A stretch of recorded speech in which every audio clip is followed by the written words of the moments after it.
Hi everyone, my name is Taiba Rahim and I am presenting this work on behalf of all the other co-authors, Mary Nusrat and Dr. Jahangir Hussain from University of North Texas. And I am currently a doctoral student at University of North Texas with Department of Information Science, and my concentration is in data science. Today, the topic which I am presenting is the paper titled as A SWOT Analysis of Mobile Privacy and Security Education for K-12 Students. Here, our research addresses a critical gap in K-12 education, where while the students are deeply immersed in the mobile ecosystems, our schools have not kept the pace with teaching them how to protect themselves in that mobile environment. In this paper, we have used SWOT analysis framework to evaluate the strategic viability of integrating mobile privacy education into K-12 curriculum.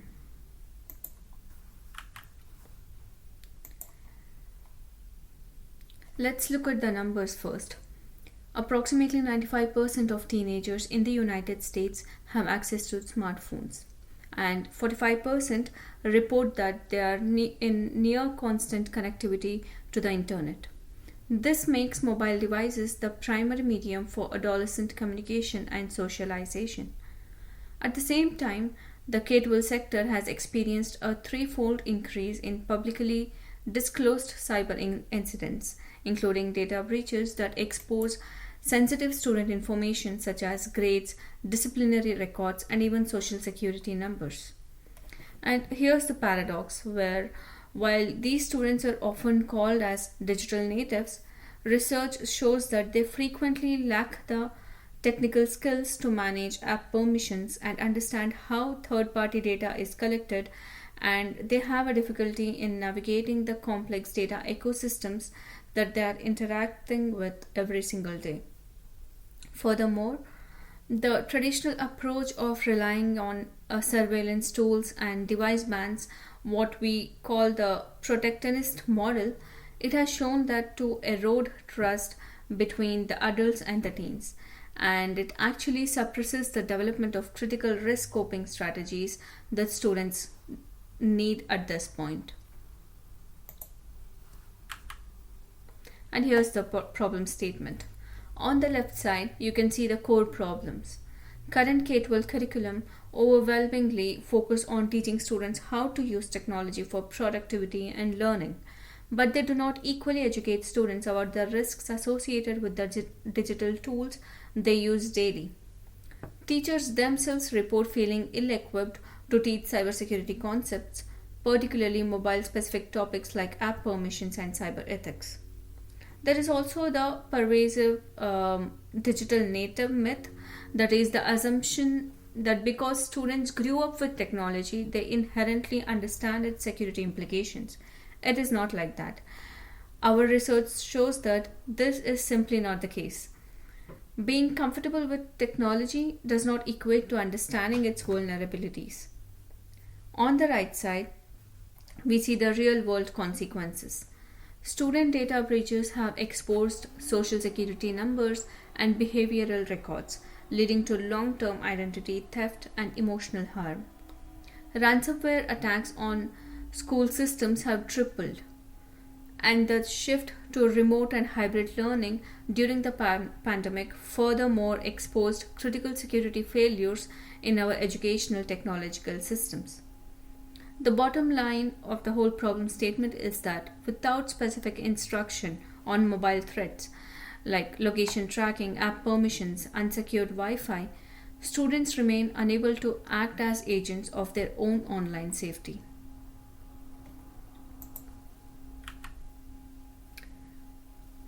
So, as I said earlier, the purpose of our study was to evaluate the feasibility and strategic necessity of integrating mobile privacy and security education into the K-12 curriculum. Here we wanted to move beyond the traditional compliance driven model towards a more proactive and student centered approach. To do this, we have employed SWOT analysis framework, which is a strategic planning tool that systematically categorizes internal and external factors.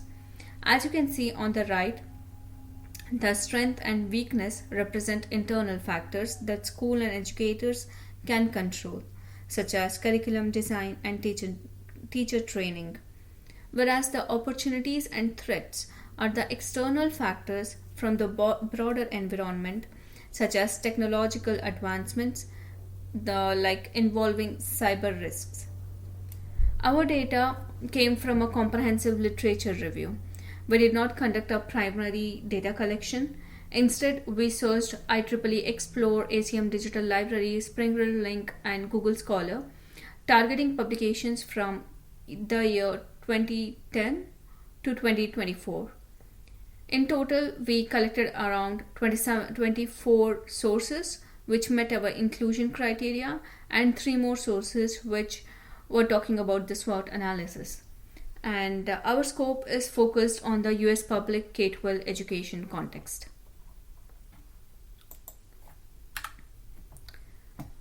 Now, first, let's talk about the strength of this framework.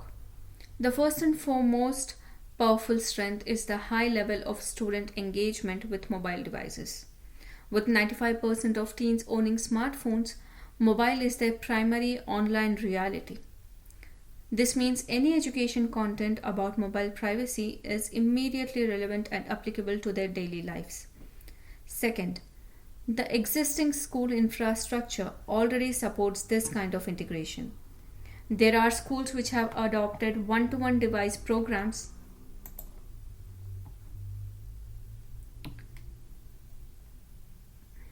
Okay, so sorry for that.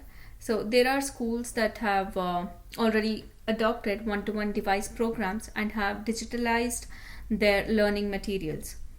This technological foundation can be leveraged to build security curriculum on top of what already exists. Like, we don't need to start from scratch. That's really very important to consider. And the third strength is that students are already aware of and concerned about privacy risks. Research shows that they worry about losing their devices or having their data compromised.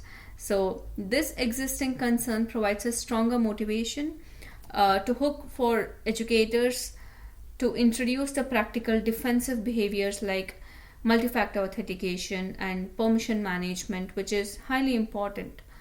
And finally, mobile security education inherently aligns with what we call as teen-centric approach. It respects students' autonomy and connects to their desire for socialization and making the content engaging because it is directly relevant to their personal lives. Now, talking about the weakness. The very first major weakness is the lack of teacher preparedness. Educators consistently report feeling ill-equipped to teach cybersecurity content, especially mobile-specific topics like forensics, cyber ethics, and also the technical nonsense of the app permissions. This is compounded by the fact that most existing curriculum focuses on how to use the technology but not how to secure it. Second, there are significant curriculum constraints like schools face crowded instructional schedules and intense standardized testing pressures that leave very little room for adding new subjects. And as a result, cybersecurity education, when it exists at all, like it tends to be fragmented or limited to brief, like one-off sessions that fail to build long-term resilience in students. And the third one is that there is a lack of standardized assessment tools to measure student progress in cybersecurity learning. Without proper and reliable metrics, administrators cannot evaluate whether programs are actually working or not. In our paper, we propose 2 practical assessment approaches. One is simulated phishing exercises, which are scored on 3-tier rubric, and the another one is structured app permission audits, where students evaluate whether app permissions match core functionality. And the fourth weakness is there is an over reliance of restrictive monitoring, that is surveillance tool and device bans that suppresses the student's ability to develop risk coping strategies rather than building genuine digital resilience. Now, what about the opportunities? The first opportunity is the critical cybersecurity workforce shortage. The skills gap has reached global proportions, and there is growing consensus that solution must begin at the K-12 level. By framing mobile security education as a pathway to high demand careers, schools can access funding and resources dedicated to STEM and workforce development initiatives. Second, game based learning and gamification, which is hugely popular in teens, and it has shown tremendous promises in teaching complex cybersecurity concepts. Research demonstrates that approaches like ethical hacking simulations, gamified password security exercises are highly engaging for adolescents and effective at building their skills. Third, there is an opportunity to implement what we call as joint family oversight models.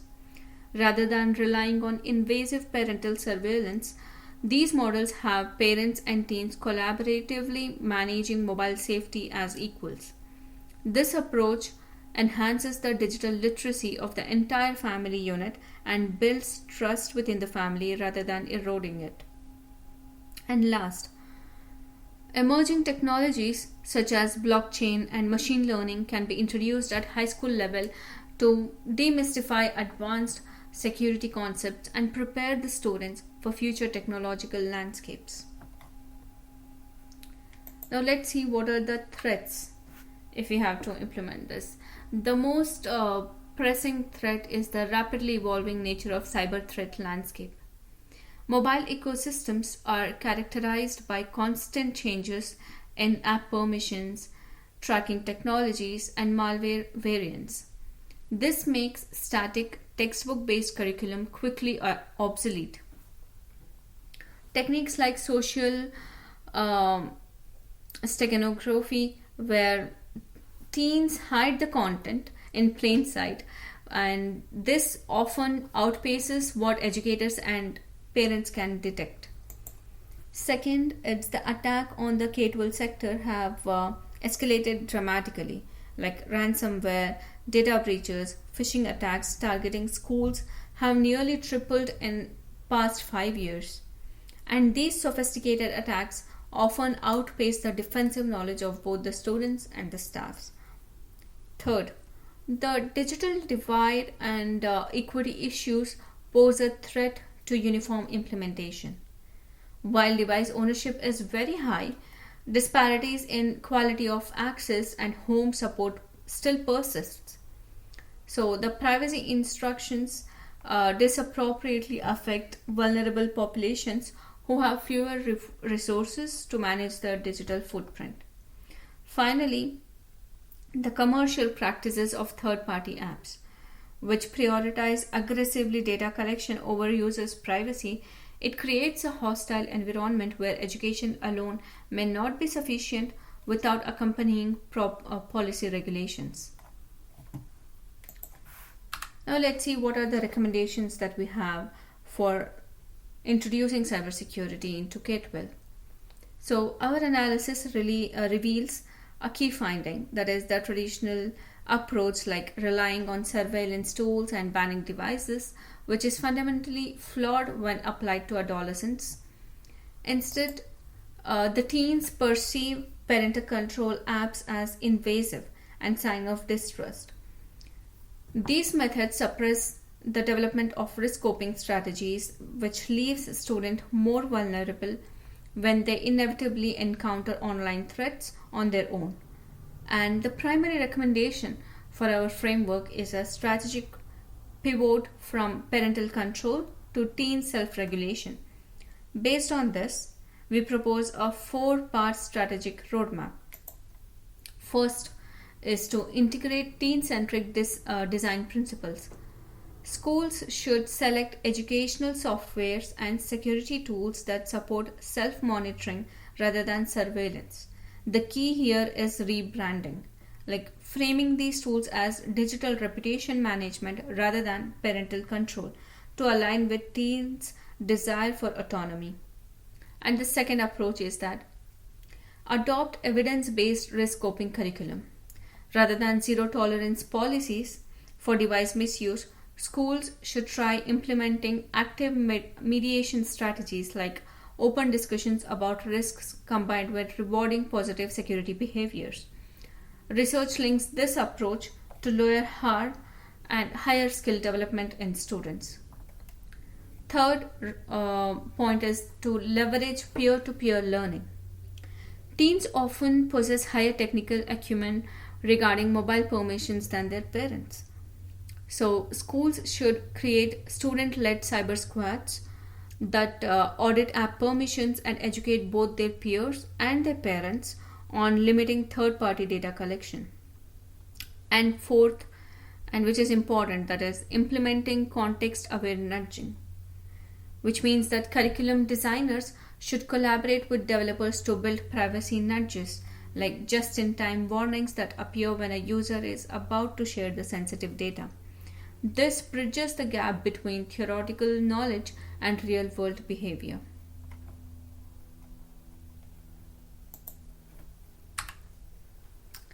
Coming to the conclusions and future directions.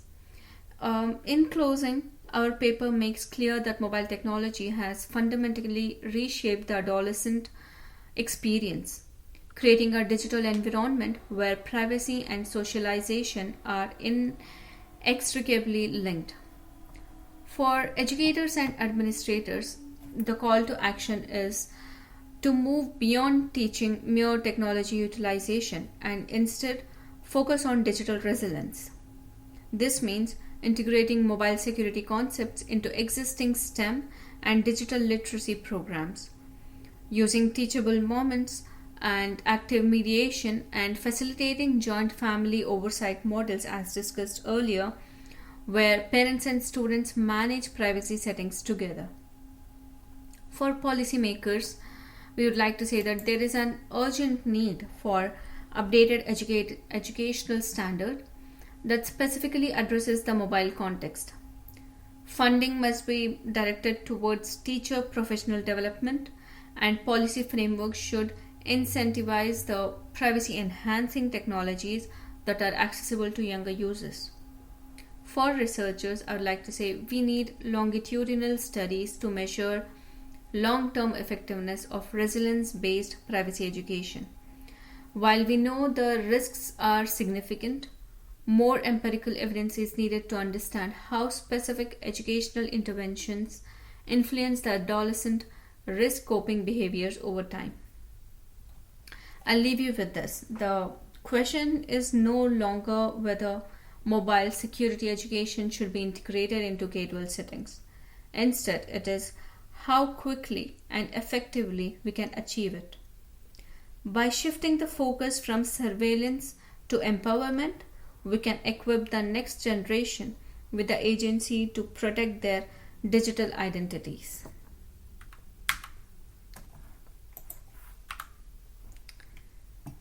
So this is the last slide where I usually take the questions.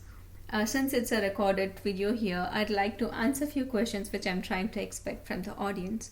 So imagining like how does this research differ from existing cybersecurity educational studies? So I'm expecting that as one of the questions. So the answer would be our study specifically focuses on the mobile context, which presents unique challenges compared to traditional desktop computing, where most existing K-12 cybersecurity education research it addresses general concepts. So here we are using SWOT framework to provide strategic assessment that identifies actionable pathways, and we specifically advocate for a paradigm shift from surveillance to resilience, and specifically which is teen-centric approach rather than protectionist one. So another question, let me just guess like